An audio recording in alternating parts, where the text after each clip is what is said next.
Trump administration has announced just today, this morning, that it is deploying federal troops to Washington, D.C.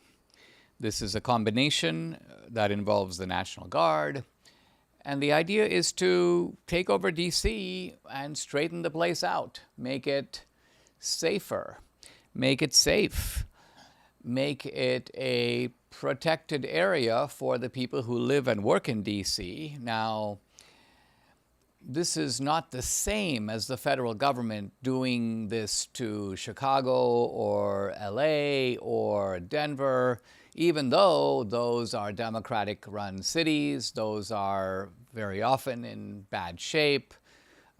St. Louis, I believe, is the worst in terms of crime rates in the country, but Detroit is really bad, Baltimore is really bad, LA is pretty bad, San Francisco is pretty bad, and DC is pretty bad. But what makes DC unique is that it is also the home of the federal government. The federal buildings are where else in DC, and so there is a direct federal interest here in maintaining law and order over and above the federal interest in securing the country in general. Trump has the authority to do it, and I think he wants to make an exhibition of how a city, a Democratic city, under Republican executive control can be completely different from what it is now. Now, it's kind of a remarkable sight to see the Democrats screaming about this. Their talking point is that the city has seen a drop in its crime rate.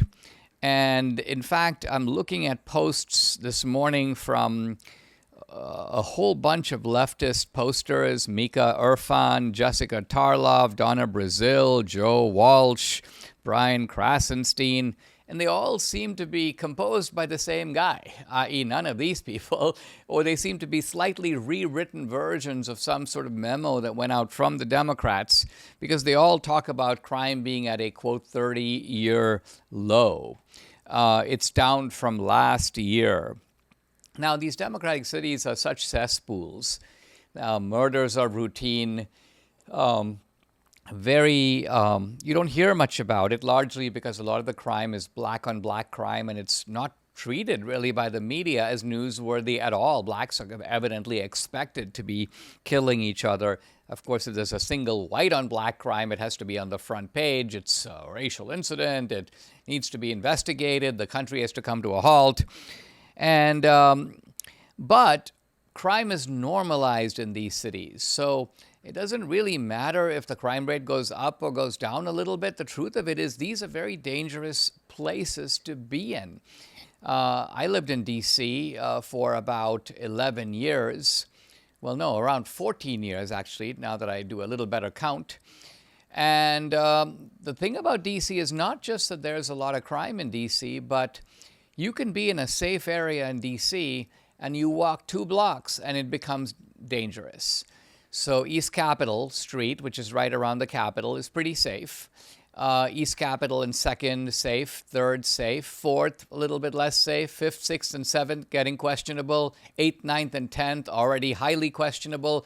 You go further, and you're basically in a kind of a war zone, or you have to look over your shoulder as you walk and be ready to put your running shoes on just in case you need them. So this is D.C., and in this respect, it's somewhat different from New York City, where there are large areas of Manhattan that are pretty safe. It's only once you get into certain areas, into the Bronx or into Queens or Brooklyn, that things become more dubious.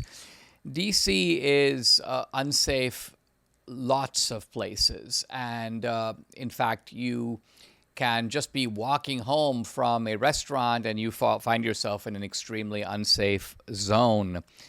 So the Democrats seem to be saying, in effect, leave us alone. We like our crime the way it is. It's gone down. We don't mind the current level of crime. The Washington Post, which is very much on board with this line of thinking, did an article about this, but the article itself implodes when you pay attention or read carefully what is being said. Here's a section of the article. Quote, "This is a safe city," says one resident and this is my favorite part, speaking on the condition of anonymity over concerns of personal safety. So here's a guy saying, hey, you know what? I think our city's pretty safe. Okay, sir, can we quote you? No, you can't. I don't want you to use my name because I won't feel safe. Somebody may use that to target me. I might have a home invasion. Someone may try to rob me because my name was in the Washington Post. So what does that tell you? Follow this guy's actions and not his words. And his actions suggest a person who's living in fear. For full shows, live and on demand, it's Salem News Channel.